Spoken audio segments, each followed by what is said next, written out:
Hey guys, Dr. Decks here. Today we are framing up curved steps. And we do things a little bit unorthodox when we're doing that. So I guess I should start explaining why we do it, how we do it, what we're doing. And you can kind of follow along today as we form up these curved stairs and a curved bench that's going to go in the center of this deck. All right, so the first thing we had to do is we created a curved deck. We're using PVC as our outside rim joist, so everything's supported properly without the support of the PVC. It's kind of interesting how tight things will get once you start screwing PVC to each side of a stair jack. But we've created the reverse curve of the inside of the back of the stairs, and now we're going to add the front piece and bend those in and attach those. And every time we add a piece of material, this thing gets stronger and stronger and stronger. And then we're going to bend some decking this weekend, and then those will be our stair treads coming down from the upper deck to the lower deck.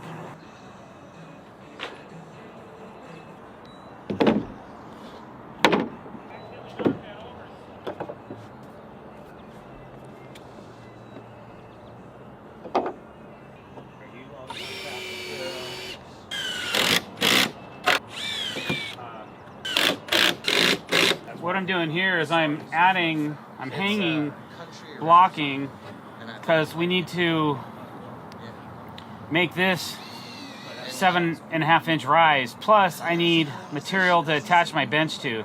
So I'm hanging this down low enough to where we can add another piece of this to here, and that will allow me to fasten the bench to something. So we're pre-drilling and screwing, and I'm using a 2.5 inch screw because I got 1 inch material here plus 1.5 inches, and I try not to blow through the back side of things too much whenever I can control. And then 4 screws, and that will make a really stable hanging point. And sometimes I may not have enough room to put a piece of 2x in, obviously right here. So I'm going to put a piece of 3/4 inch AZEK in. I'm going to slip it in. Well, maybe not. Maybe I have to go to a piece of 1/2 inch, something really thin.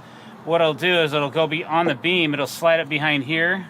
It doesn't necessarily have to slide behind here, but I have to have it at the right depth so that I have something to attach to. So I don't want this board to stick out further than this one.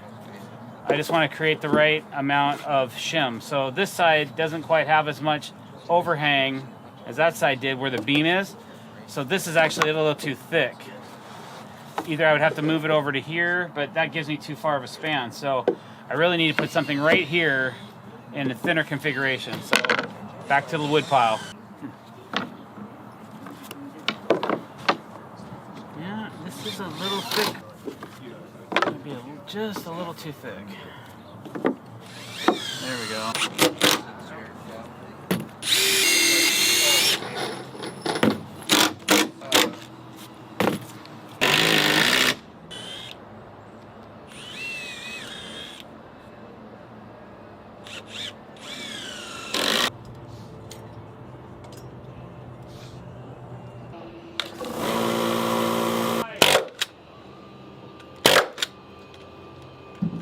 I am installing the Simpson H2.5 AZ brackets, which are these little twist tie brackets. So what I'm doing is installing 1 on each side of every joist, not like 4 on each one, but 2. And what this is going to do is help keep these joists from separating from our middle joist that we connected everything to. And then I'm also going to be coming back and installing the brackets like this to be a positive metal connection between the joist and the beam. So we'll be keeping them from separating and from lifting off of the beam. This outside edge of the staircase, we have to figure out how to finish framing it. So that's what we're doing is Phil's cutting up some lumber, dropping some G-tape on some stuff, and then we're going to start framing in this last pie section, which whenever you're doing custom stuff, you got to make it up sometimes as you go. So that's what we're doing. We're kind of just filling it in as we go. Once we make up this side, then we got to figure out this side over here and what to do on this next. So just a little bit of challenge but we're getting through it.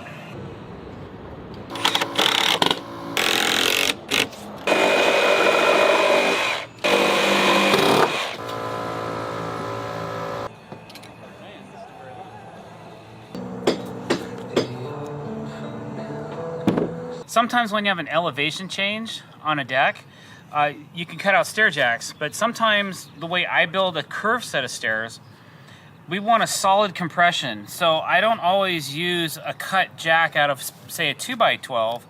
Another reason why we couldn't do that is because we're doing really wide stairs. We're doing 3 boards per step. So they're 17 inches wide. So you can't cut that out of a stair jack. So what we do is we take 2x8 and we rip it all down to the same height, so everything has the same elevation. And then we take another piece of 2x8 and we use some Fasten Master headlocks, and we screwed these 2 boards together. You can see all the G-tape protection. That's really for the water, so that over the years, the moisture that gets in here, it doesn't get through to our screws, because this is a waterproof, self-sealing membrane tape. So any screws that we put in this will be sealed, and it protects the tops of the joists from future decay. We also went ahead and put it on the end grains. We're going to be putting a lot of screws this way. It's going to help protect this framing and keep it as good as for longevity for a very long time. So that's what this is, like a smaller stair jack. We have several of them going in on this project at different angles. So it's all because we're creating curved stairs. It's my fault. It's my design. It's my headache. And my Sharona, my, woo! 24 stacks, which is about 3 feet.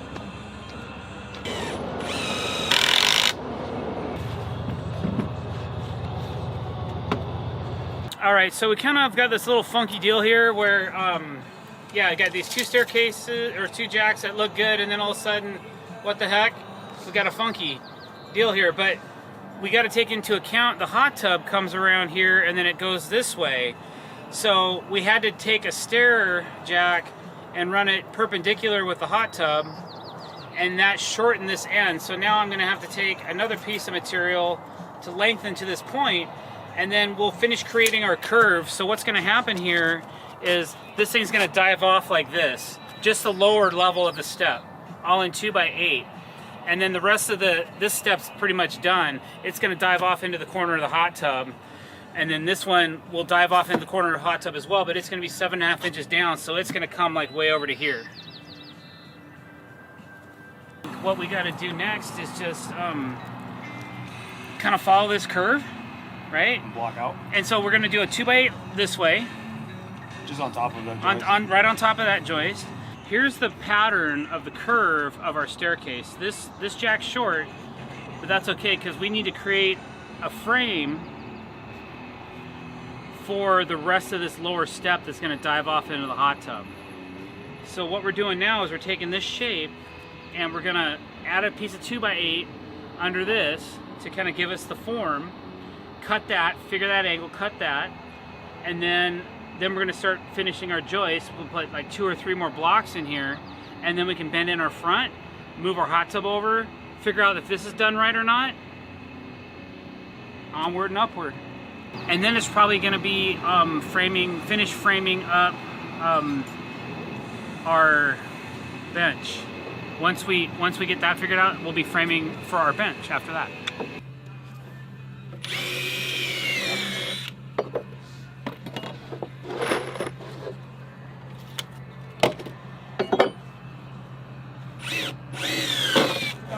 So we've got our frame kind of mocked up, and now I'm putting in the rest of the support blocks we need, and then we got to draw out the angles we need on those, and then we'll recut them, install those.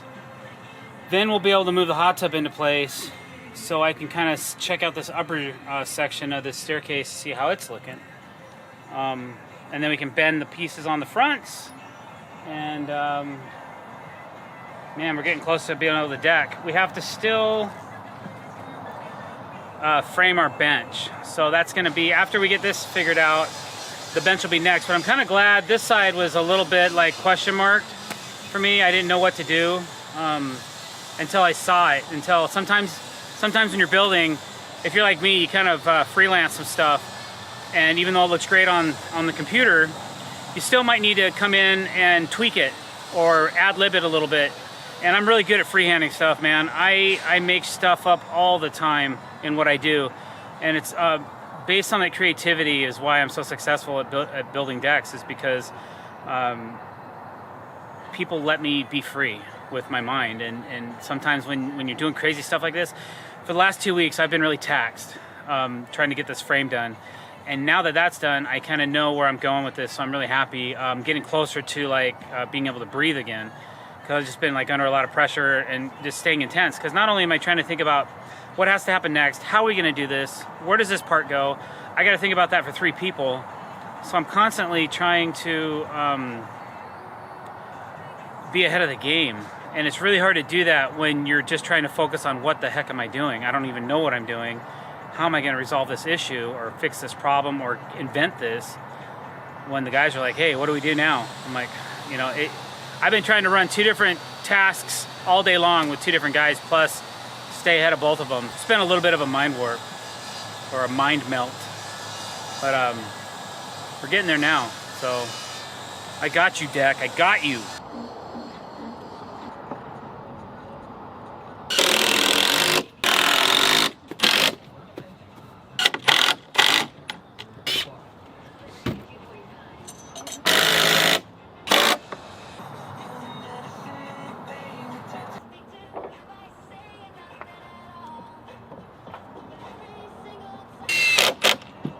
Alright guys, thanks for watching. I really appreciate it. If you like what you saw, please click that subscribe button. And if you want to be notified of every time we're putting out new content, please click that bell icon as well, so you'll get a notification of when we do so.